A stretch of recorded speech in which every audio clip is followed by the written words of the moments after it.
I come to you today as a guilty bystander.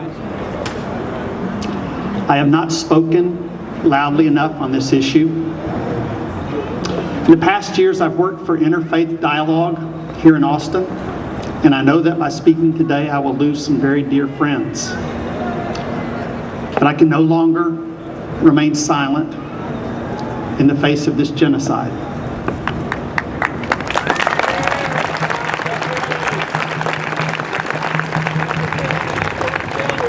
You know the charge that someone who stands up for Gaza is anti-Semitic.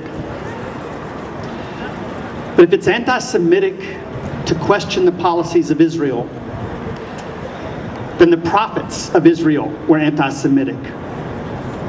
In fact, the first time that bit of demagoguery was used is recorded in Scripture, where the prophet Elijah was called a trouble of Israel by the evil king Ahab. Because Elijah was questioning the policies of his nation. He loved his nation enough to question the policies. And so when the king came by and he saw the prophetic voice that had haunted him, he said, "There you are, troubler of Israel." And the prophet responded, "No, you are the troubler of Israel, because you have taught people to violate the laws of God. Thou shalt not kill, thou shalt not steal." And so I tell you that those who trouble Israel are the ones who violate the prophetic underpinnings of the great faith of Judaism and teach people to kill and to rob other people's land. These words are not easy for any of us. But I tell you, we do not need to choose sides to stand up for the people of Gaza or for any of the wretched of the earth. At some level, it doesn't matter who started what or who did what. The question before us is who gets their human rights and who does not.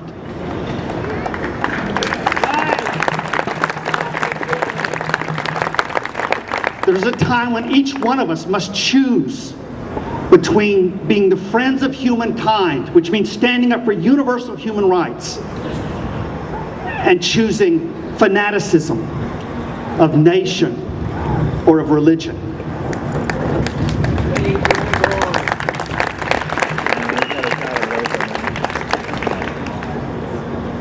Martin Luther King is being celebrated this weekend. I don't think Martin Luther King would be very popular with most of the people that celebrate Martin Luther King Day if they ever read his later writings. Because what he did was step beyond sectarian Christianity. What he did was step beyond nationalism, nationalist Americanism, and speak on behalf of all humankind. These are words written late in his life. He said there's a revolution in the world and America is on the wrong side of that revolution. All over the world, like a fever, freedom is spreading in the wildest liberation movement in history. The great masses of people are determined to end the exploitation of their races and lands. They are awake and moving toward their goal like a tidal wave. You can hear them rumbling in every village street, on the docks, in the houses, among the students, in the churches, at political meetings. For several centuries, the direction of history flowed from the nations and societies of Western Europe out into the rest of the world in conquests of various sorts. That period, the era of colonialism, is at an end. East is moving west. The earth is being redistributed. The time has come for all of us to find our courage.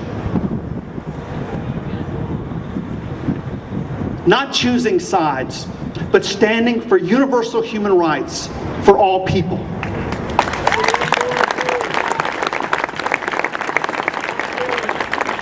If you're going to oppose the terrorism of anarchists, that send bombs across boundaries, then we also have to stand up against state-sponsored terrorism.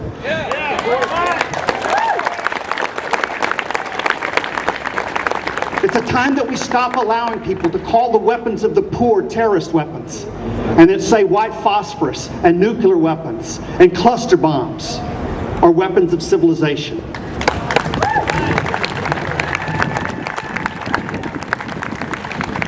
But if we are going to be friends of humankind, then every one of us must be greater than the nation that we love. And every one of us must be deeper than the religion which we serve. If there is to be hope for humankind, then we must all realize that the true jihad is the struggle for peace and justice.